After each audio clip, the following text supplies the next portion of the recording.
কিন্তু কেন 25 তারিখ রাতের বেলা এই ক্র্যাকডাউন করলেন এই কথা কিন্তু কেউ বললো না। 25 একটু মনে করে রাখেন, 14 তারিখে এই ঢাকায় বিহারিদের উপরে, ঢাকা, সৈয়দপুর, সান্তাহার, এই 3 জায়গায় বিহারিদের উপরে অত্যাচার চালানো হলো, বিহারিদেরকে কি করা হলো, নিশ্চিহ্ন করা হলো। এবং সেই দিন বিহারি মারা গেছে প্রায় 6 থেকে 7 হাজার। এই বিহারিকে হত্যা করলো কারা, সেটা যদি এখন বলেন, সমস্ত ইতিহাস বলতেছে এই মুজিববাদের লোক। বোঝার চেষ্টা করা উচিত আসলে আমার মনে হয়। কেন বোঝার চেষ্টা করা উচিত? এই ব্যারিস্টার তো বলতে ইচ্ছা করে না, ব্যারিস্টার শাহরিয়ারের কবিরের লক্ষ্যটা দেখেছেন, একদম গোড়া থেকে লক্ষ্য। তার মানে হচ্ছে সে যে বর্ণনা দিল 1971 সালে 25শে মার্চের আগে কেন ক্র্যাকডাউন করা হইল, কেন অপারেশন সার্চলাইট চালানো হইল, আমরা যেটা কালো রাত বলি সেটা কেন হইল, এইটার বৈধতা দেওয়ার জন্য কিন্তু তার এই প্রচেষ্টা। অর্থাৎ পাকিস্তান যা করেছে 1971 সালে 25শে মার্চ কালো রাতে নির্বিঘ্নে যে হত্যাকাণ্ড ঘটিয়েছে, সেই হত্যাকাণ্ড করা ঠিক ছিল, সেটা আমরা ডেকে নিয়ে আসছি। কেন ডেকে নিয়ে আসছি? কারণ হচ্ছে সান্তাহার মান্তাহার কি কইল, ঢাকা, হ্যাঁ, বিহারিকে হত্যা করা হয়েছে, আওয়ামী লীগের লোকজন বিহারিকে হত্যা করেছে, মজিবাদীর লোকজন বিহারিকে হত্যা করেছে। তা কত? 5 থেকে 7 হাজার। কত বড় স্টুপিড আর কত বড় মিথ্যাবাদী, কত বড় জঘন্য বাংলাদেশের এই নাগরিক অথবা এই নাগরিকের সিন্ডিকেট যারা আছে তারা। এই সিন্ডিকেট ইলিয়াস, তারপরে আরও যতগুলো আছে, এই যে বেজন্মাগুলা, ওরা বলে 1971 সালে 25শে মার্চ পাকিস্তান আর্মিরা নাকি কিছুই করে নাই। হ্যাঁ, কিছু করে নাই।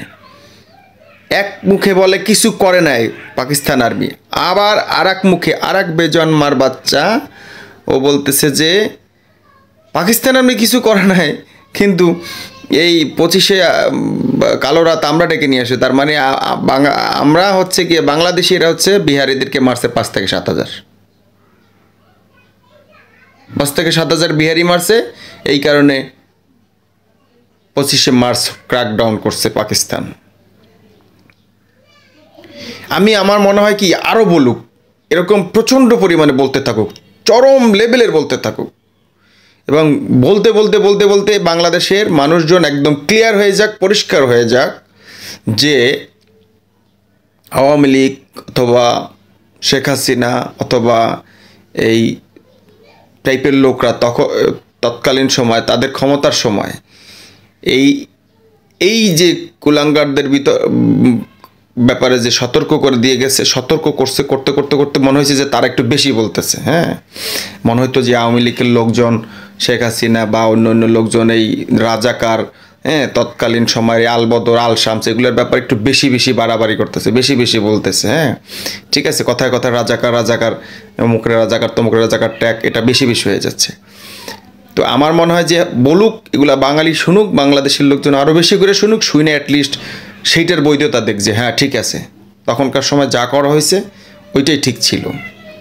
ঠিক আছে, কত বড় ফালতু, কত বড় জঘন্য, এবং আমরা কত বড় মানে অকৃতজ্ঞ যে 1971 সালের 25শে মার্চ কালো রাত্রির সেই ভয়াল আক্রমণকে বৈধতা দেওয়ার জন্য পাকিস্তানের পক্ষে সাফাই গাচ্ছে এই ব্যারিস্টার শাহরিয়ার, তা বাংলাদেশের মাটিতে বসে।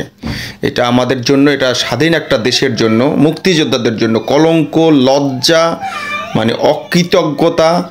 ঠিক আছে, আমার তো এখন মনে হচ্ছে যে সেই 71 সালের পাকিস্তানের আমলে সেই আক্রমণের সময়, যুদ্ধের সময় যেসব সেনাবাহিনীর লোকজন, পাখানাদাররা বাংলাদেশের উপর অত্যাচার চালাইছে, নারীদেরকে, মা বোনদেরকে ধর্ষণ করছে, তারা এখন বসে বসে হাসতেছে। আর বলতেছে কত বড় কুলাঙ্গার। এই কুলাঙ্গারদের কাছে আমরা কিভাবে পরাজিত হইলাম, এই কুলাঙ্গাররা কিভাবে স্বাধীন হইল। ঠিক আছে, ওদের মা বোনদেরকে মনে করো যে দুনিয়া রেকর্ড করে ফেলছে, ধর্ষণ, হত্যাযজ্ঞ চালায়। এখন সেই জায়গার নাগরিক, সেই জায়গার হারামিরা আমাদের পক্ষে কথা বলছে, সেইটার ব্যাপারে ভুল ত্রুটি খুঁজে বেড়াচ্ছে আবার একটা জাতি, সেই জাতির মধ্যে আরেকটা আংশিক জাতি। ঠিক আছে, ওরা এটা দেখে হাসতেছে।